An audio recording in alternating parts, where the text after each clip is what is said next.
수능 특강 표지는 어떻게 만들까요? 드디어 올해 수능도 끝났습니다. 지긋지긋한 수능 특강은 치워버리고 이제 당분간 즐기세요. 수능이 끝나도 여전히 바쁜 곳이 있는데요. EBS입니다. 내년 수험생들이 풀 수능 특강을 만들고 있다고 하죠.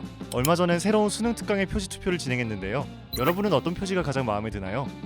매년 투표가 올라올 때마다 뜨거운 관심을 받는 수능 특강 표지. 그만큼 표지를 보면 그해 난이도를 알 수 있다더라, 몇 년도 표지가 가장 이뻤다 등등 많은 이야기가 나오는데요. 수능 특강 표지는 어떻게 만들어지는지, 소문들은 사실일지 기획자에게 물어봤습니다.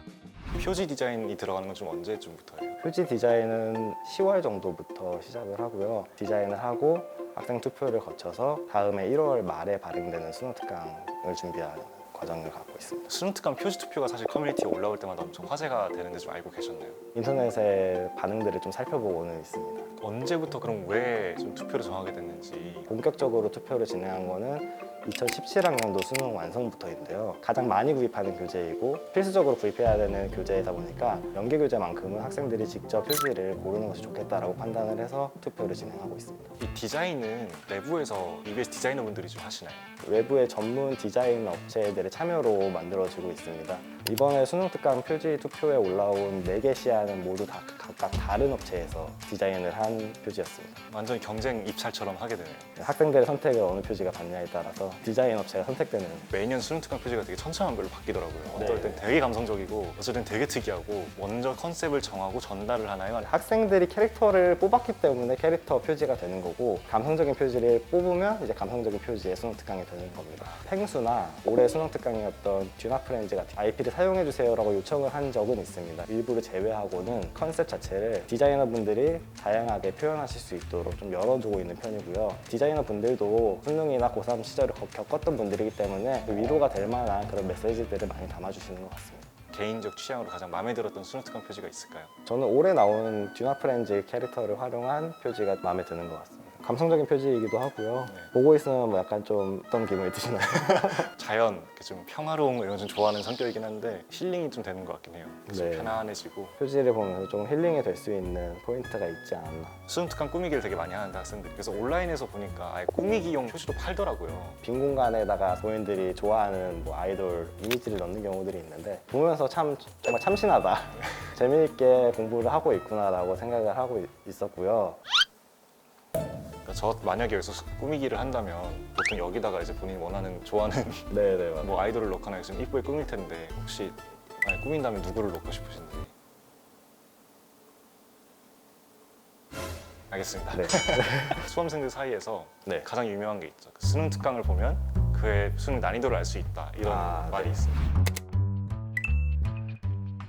깔끔한 표지인데 감성적인가 했을 때 전혀 감성적이지 않죠. 저는 상당히 감성적이라고 생각하겠습니다. 네. 감동이 몰아치는가? 아, 감동이 몰아치지는 않죠. 건조하고 감동적이지 않으면 좀 쉽게 나온다는 얘기가 있는데, 실제로 이때 1등급 등급컷이 국어가 94 이건데, 감성적인가?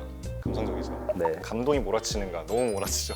심각하게 어려웠던 수능이라고 하더라고요. 기억을 하시나요? 네, 이때 아마 국어 영역 31번 문제로 유명한 어려운 물리학 문제가 나와서 아마 학생들이 어려워했었던 수능으로 기억하고 있습니다. 국어 등급컷이 무려 국어가 84점이었다고.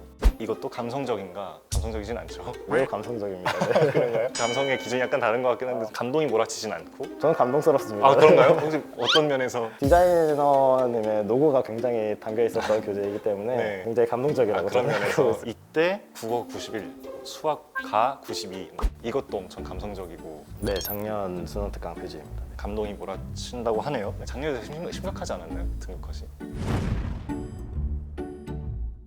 사람들이 많은 의혹을 제시하는데 어떻게 생각하시는지. 전혀 아닙니다. 이제 아무래도 이런 글들이 좀 돌면 학생들이 표지 투표를 할 때 좀 덜 감성적이라 생각하는 표지를 고르지 않을까, 약간 네. 그런 생각이 드네요. 디자인이나 내용 관련 결정되고 나면 항의 전화도 좀 많이 받고 그러나요? 자주 있는 일은 아닌데요. 저희가 21학년도 수능 특강 때 펭수 IP를 활용한 표지 시안 후보 3가지를 올렸는데 펭수밖에 없으니까 선택권이 좀 없는 거 아니냐라는, 어떤 학생들은 왜 어린이 캐릭터 캐릭터를 수능 특강에 수록을 하느냐, 어떤 분들은 이 펭귄은 무엇이냐. 약간 그때 정말 EBS로 올 수 있는 모든 문의가 다 들어온 것 같습니다. 그 다음부터는 이제 캐릭터 IP를 사용할 경우에는 캐릭터 시안도 노출을 하고 캐릭터가 들어있지 않는 시안도 같이 후보에 올려서 선택권을 열어주고 있습니다. 수능 특강 표지 작업을 할 때도 학생들이 공부할 때 좀 덜 힘들고 조금은 위로를 받을 수 있는 표지가 되었으면 좋겠다라는 생각으로 만들기는 하는데요. 올해 수능을 보시느라 너무 고생 많으셨고 내년 수능 특강은 안 보시길 바라는 걸 의견을 전하고 싶습니다. 이번 영상을 만든 PD가 추천하는 영상도 보고 가세요. 스브스 뉴스의 다른 영상을 즐기시려면 구독 버튼을 꼭 눌러주세요.